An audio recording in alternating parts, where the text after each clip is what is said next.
My girlfriend said, "Stop crying about your mom's cancer. You're ruining my Vegas vibe." I replied, "You're right." Then I canceled our Vegas tickets, canceled her credit card, and changed the locks. Her frantic, hysterical call from the airport gate when she was denied boarding. I, 32 male, am writing this from my childhood bedroom at my parents' house.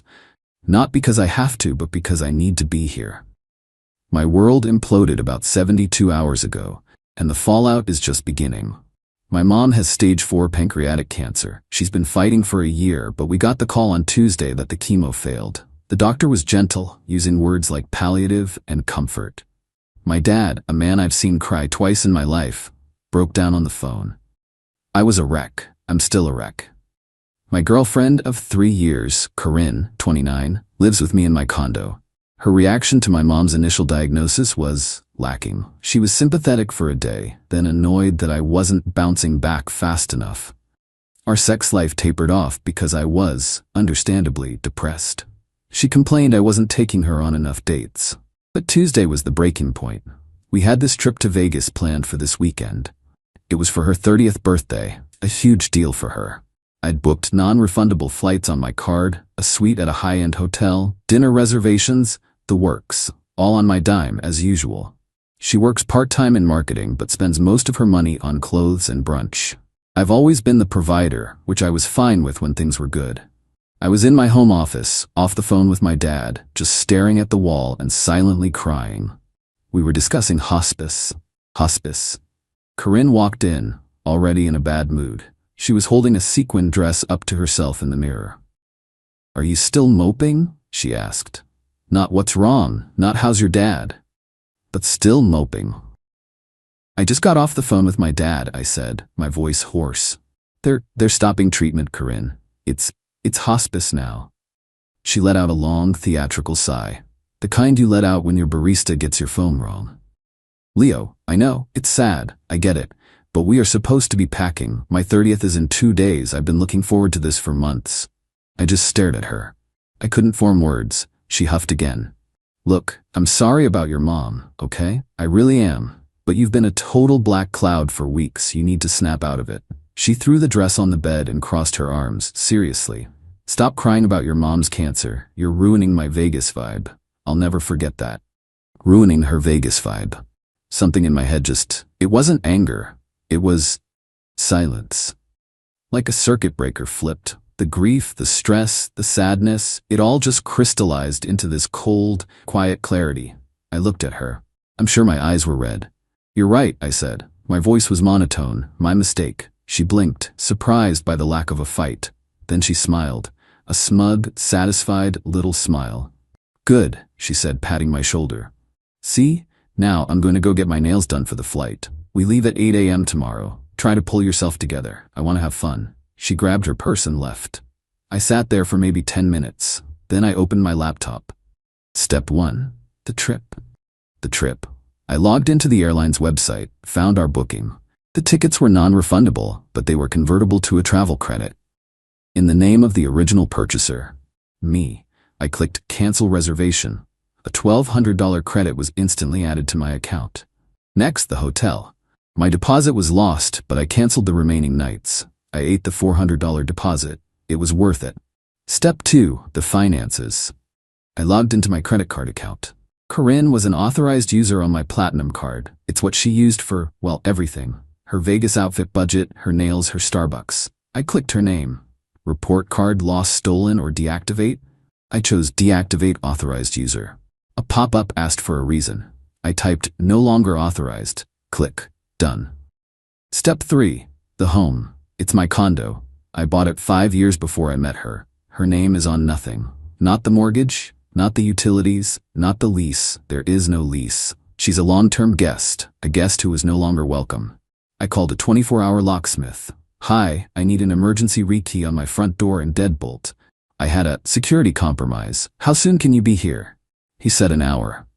Step 4, the stuff. 2 a.m. I couldn't look at her things. I called my sister Maya. She lives 10 minutes away.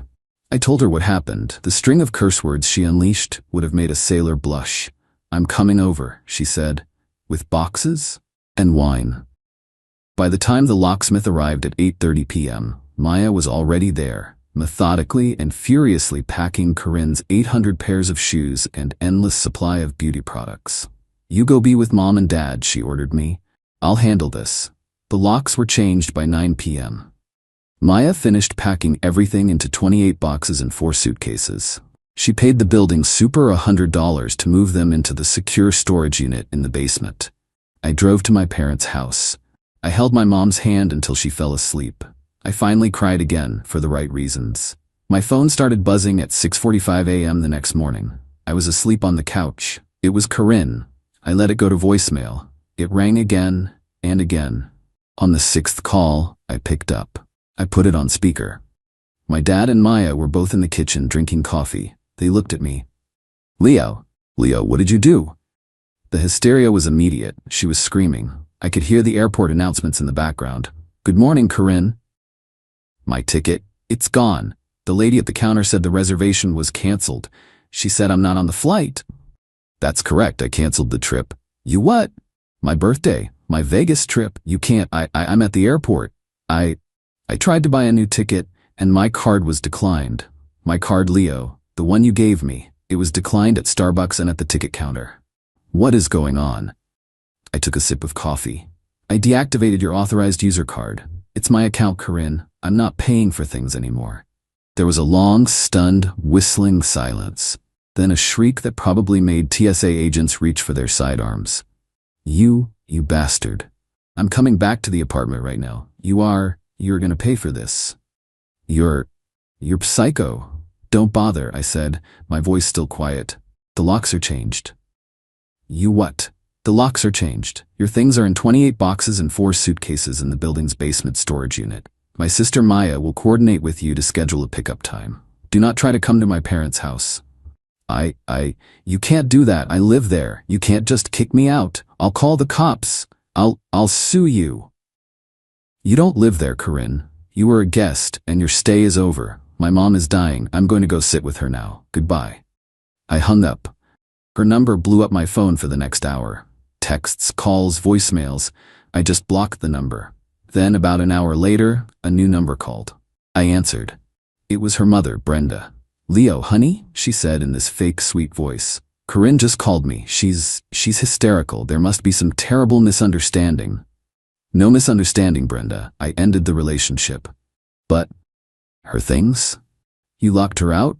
"Leo, that's not legal. You have to let her in. She needs her clothes. And you canceled her cards? How is she supposed to live? She's at the airport with no money." "She's an adult, Brenda. She can get an Uber. She has a job. I'm sure she has her own debit card. You know she doesn't make that much. You always took care of her. Leo, this is cruel. After all we did for you, welcoming you into our family, and right before her birthday? You know how much this trip meant to her. The entitlement. It was staggering. Brenda, my mother is in hospice. Corinne told me to stop crying about it because I was ruining her vibe. The conversation is over. I'm blocking your number now." I did. I'm now sitting here waiting, not for her, but for the hospice nurse to arrive. The drama feels small and pathetic, but I know it's not over. She's not going to let this go. Update 1, it's been about a week. My mom she's still here. She's weak, but she's lucid, and we're spending every second we can with her. Thank you for all the kind words. It means more than you know. The Korean situation unfortunately escalated exactly as I expected. 2 days after the airport incident, I had to go back to my condo to pick up some documents for my parents and get some more clothes. My sister Maya insisted on coming with me, which, thank God she did. As I was pulling into my parking garage, a car I didn't recognize peeled out and blocked me. It was Corinne in her best friend Tasha's car. Tasha was in the passenger seat filming me with her phone. Corinne jumped out, face streaked with mascara. "Leo, you can't ignore me. You have to talk to me," she screamed, banging on my window. I put the car in park. Maya just shook her head and started recording on her own phone. "Don't get out," she said. "Let me in my apartment." Corinne shrieked. "You have my things. You stole my things." "Corinne, I texted you," I said through the closed window. "Your things are in storage. Maya will coordinate a pickup. You're trespassing." "It's my home. I'll have you arrested." This went on for about 10 minutes. Her friend Tasha yelling, "Yeah, Leo, you're an abuser," while Corinne tried to pull on my car door handle. Finally, I just called building security. They came down and told her to leave the private garage. She refused, so they called the police. A patrol car showed up about 20 minutes later. 2 officers, one older, looked tired. One younger, looked annoyed. Corinne immediately ran to them, bursting into fake sobs. "Officers, thank God. My ex-boyfriend locked me out of my apartment. He kicked me out with nothing. He stole all my property. He's abusing me." The older officer sighed. "Ma'am, please calm down. Let's get his side." They walked over to my car. I rolled down the window. "Sir, what's going on here? This young lady says you illegally evicted her." "Good afternoon, officers," I said calmly. Maya was still recording, which the younger cop noted. "This is my condo. I am the sole owner." I pulled my driver's license with the address and my mortgage statement from the glove box and handed them over.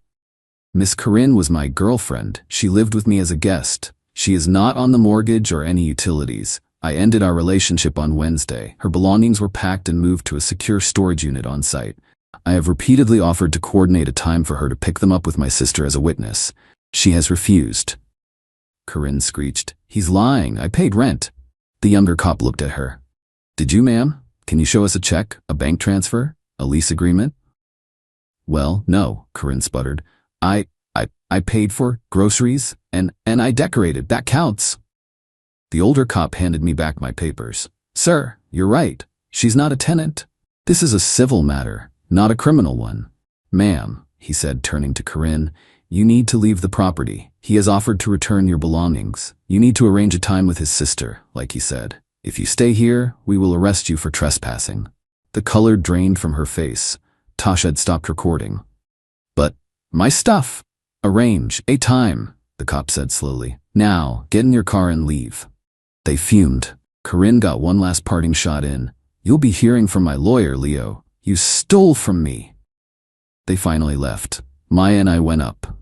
The apartment was so quiet. It was peaceful. But the entitlement didn't stop. The next day, Maya got a text. "I'm picking up my stuff. Tomorrow at 10 a.m. and I'm bringing my mom and Tasha." Maya replied, "Fine. You and one other person will be met in the lobby. You will not be allowed in the condo. You will be escorted to the storage unit. You can load your things, and then you will leave. I will be there with a witness." The next day, I was at my parents'. Maya went with our dad's friend, Al, a guy who is about 6'5" and looks like he eats rocks for breakfast, but is the gentlest person I know. Apparently, Corinne, her mom Brenda, and Tasha all showed up. Al and Maya met them in the lobby. Brenda immediately started. "This is ridiculous. You're treating my daughter like a criminal. After all she did for Leo." Maya, who has zero patience for this, just held up a clipboard. "Here is the inventory list. 28 boxes, 4 suitcases. You'll be escorted to the unit. You load your own stuff. Once you have it, you sign this paper confirming receipt, and you leave." They went down. They started loading. And then, the dirty trick I was waiting for. "Where is it?" Corinne said, her voice dangerously quiet. "Where is what?" Maya asked. "My laptop, my brand new MacBook Pro, the silver one." Maya was confused. "Your laptop is in box 12 marked electronics. It's your old white one." "No," Corinne shrieked. "My new one, the one I bought for the trip. It was in the bedroom. You stole it." Brenda pounced. "She stole it? Maya, you thief. That's a $2,000 computer. We're calling the cops again." Maya just looked at her. "Corinne, there was no new laptop in that room. I packed every single thing. Are you sure you're not mistaken?" "I am not mistaken." And then Tasha, the friend, made the fatal mistake. "Oh my God, Corinne, just tell them. It's not like it matters now." Corinne looked like she'd been slapped. "Tell them what?" Maya asked. Corinne looked at Brenda, then at Maya. The bill. It was on his card, the one he canceled." It all clicked for Maya. You bought a $2,000 laptop on Leo's credit card, knowing you were just an authorized user? He always pays." Corinne screamed, her face red. It was an early birthday present. He owes me, and now you've stolen it, and he canceled the card so I can't even pay for it. He's ruined my credit." She doesn't understand how authorized users work. It doesn't affect her credit, it's just my bill. Maya actually laughed. "Let me get this straight. You're angry because you tried to stick my brother with a $2,000 bill for a laptop he didn't know about, and you're mad because… What? We didn't find the laptop you must have? What? Had delivered somewhere else? Hidden? Corinne and Brenda just stared, caught.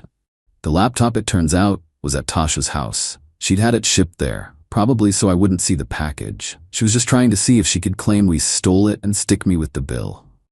Al just crossed his arms. Take your boxes and go. They loaded the rest in furious silence, threw the signed paper at Maya and peeled out. I thought that would be the end of it. I really did. I was so naive. Update 2. This is hard to write. My mom passed away 3 days ago. She went peacefully in her sleep. My dad, Maya, and I were all there. The last 2 weeks have been a blur of grief and just emptiness. The funeral was yesterday. I've never felt so hollowed out. And in the midst of this, the world's most pathetic, entitled drama continued. About a week before Mom passed, I got a certified letter. My hands were shaking, thinking it was something medical. It was from a lawyer. Corinne was threatening to sue. She was demanding $2,500 for the MacBook Pro, a promised gift he refused to pay for, $1,200 for the value of the Las Vegas trip, $5,000 for emotional distress and illegal eviction, and $800 for a ceramic heron. I stared at that last one. A ceramic heron. A tacky, blue-glazed bird statue that I bought at a home goods store for $40 because she liked its vibe. She was now claiming it was a priceless family art piece that my sister had intentionally destroyed during the move. Maya confirmed it was in the knickknacks box, wrapped in bubble wrap. I just handed the letter to my dad, who was sitting at the kitchen table. He read it. His face, already etched with grief, tightened. "Don't worry about this, son," he said. "This is just noise. Focus on your mother. I'll handle it." My dad, it turns out, has a lawyer on retainer for his business. He forwarded the letter with a one-sentence email. "Handle this garbage." The lawyer sent back a response so scathing it probably singed the mailman's eyebrows. It outlined in brutal legal detail that Corinne, as a non-tenant, had zero eviction rights, that promised gifts are not legally enforceable, and the $2,500 charge on my credit card was, in fact, potential financial fraud. That I, as the purchaser of the tickets, had every right to cancel my own purchase. That we had a signed inventory list for all her items, including the priceless $40 heron. And finally, that if she or her attorney contacted me or my family again while we were in bereavement, we would pursue a restraining order and sanctions for harassment. We heard nothing after that. The funeral came and went. I was standing by my mom's graveside and my phone buzzed, a text from an unknown number. It was Tasha, the friend. "Leo, I know you probably hate us, but I had to. Corinne she's not right. She's telling everyone you are the monster, that you used your mom's cancer as an excuse to dump her and steal her money. I can't be around it anymore. She's toxic. I'm sorry for my part in this. I'm so sorry about your mom." I just stared at the text, used it as an excuse. But the real justice, if you can even call it that, came this morning. It's the only reason I'm even writing this update. I got a call from Corinne, from jail. I almost didn't answer, but the call was from the county booking number. I picked up, morbidly curious. Leo, you have to help me. You have to bail me out." She was sobbing hysterically. What happened, Corinne?" It's Brenda, my mom. We had a fight about the laptop. The bill came. I couldn't pay it. It's on my card. I opened a new card to buy it and I can't pay it." I was confused. "What does that have to do with…" She said I had to return it. I told her I couldn't. I'd already used it, and she tried to take it, to return it herself, and I pushed her. I pushed her, Leo, and she fell. She hit her head on the coffee table, and she called the cops. She called the cops on me. She was wailing. They arrested me. Domestic something. Assault. Leo, please, you have to call Brenda. Tell her to drop the charges. She'll listen to you, please. The sheer galactic-level entitlement to call me, the man whose vibe she was worried about while his mother was dying, to ask me to save her from her own mother, who she assaulted over the laptop she tried to steal from me. I was quiet for a very long time. Leo, are you there? Please, it's cold in here. No, Corinne. No, what? Please, Leo, I'll pay you back for everything. I love you. I made a mistake. A terrible. No, I will not be helping you. Not now, not ever. Do not call me again. We are done. But I get one phone call. You can't. I hung up. I blocked the booking number. My sister just came in. She heard my side of it. She did what? I told her. She was silent for a moment, then she said, well, sounds like she finally ruined someone else's vibe. I'm not happy. I'm not satisfied. I'm just empty. My mom is gone. And the person I spent 3 years loving is a black hole of entitlement, so dense, she's finally collapsing under her own weight. There's no grand revenge here. I didn't have to do anything. I just stepped out of the way. And she and her mother and her entire life just imploded. I'm gonna go sit on the porch with my dad. I'm done with this. It's finally actually over. Final update. It's been 6 months. Life goes on. The grief for my mom is still there. It's not a wound anymore, it's more like a scar. It's part of me. My dad and I have gotten closer than ever. We're getting through it together. I'm writing this last one because I feel like I owe it to everyone who sent kind words, and because the final, pathetic chapter just closed. Corinne's domestic assault charge against her mother, Brenda, was eventually pleaded down to a misdemeanor with probation and mandatory anger management. Brenda, apparently, refused to testify against her daughter, go figure. But the DA pushed it through based on the 911 call and her injuries. The real justice came from small claims court. Yes, she actually did it. Even after her arrest, her lawyer, a different, cheaper-looking one, filed a small claims suit. She had dropped the illegal eviction and emotional distress. Her lawyer probably told her that was a loser, but she was still suing me for $2,500, the MacBook, $1,200, the Vegas trip, $800, the priceless heron. I showed up. I didn't even need a lawyer for this. I just brought my binder. I wore a decent suit. I felt calm. Corinne was there with Brenda. Tasha was nowhere to be seen. I heard through the grapevine she'd moved 2 states away to get away from Corinne. Corinne looked rough. She'd gained weight, her hair was a mess, and she looked perpetually angry. The judge called our case. Corinne went first. She gave this tearful, practiced speech about how I was a controlling partner, how I'd promised her a birthday trip and this new laptop for her career, and then, in a fit of rage, took it all away. She claimed I'd locked her out and intentionally destroyed her family art.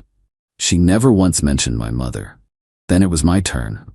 Your Honor, I started, and my voice was steady. This isn't about a fit of rage, it's about a breaking point. I laid out my binder. Point 1, the trip and the laptop. Here is my credit card statement from the month before the trip. As you can see, I paid a $3,400 balance, which included Miss Corinne's plane tickets and other expenses. Here is the statement for the next month. I pointed to the charge. This $2,500 charge for a MacBook Pro was made 2 days before our trip. I was never consulted. Miss Corinne was an authorized user, not a joint owner. She purchased this expensive item on my credit line, without my permission, assuming I would pay for it, just as I had paid for everything else.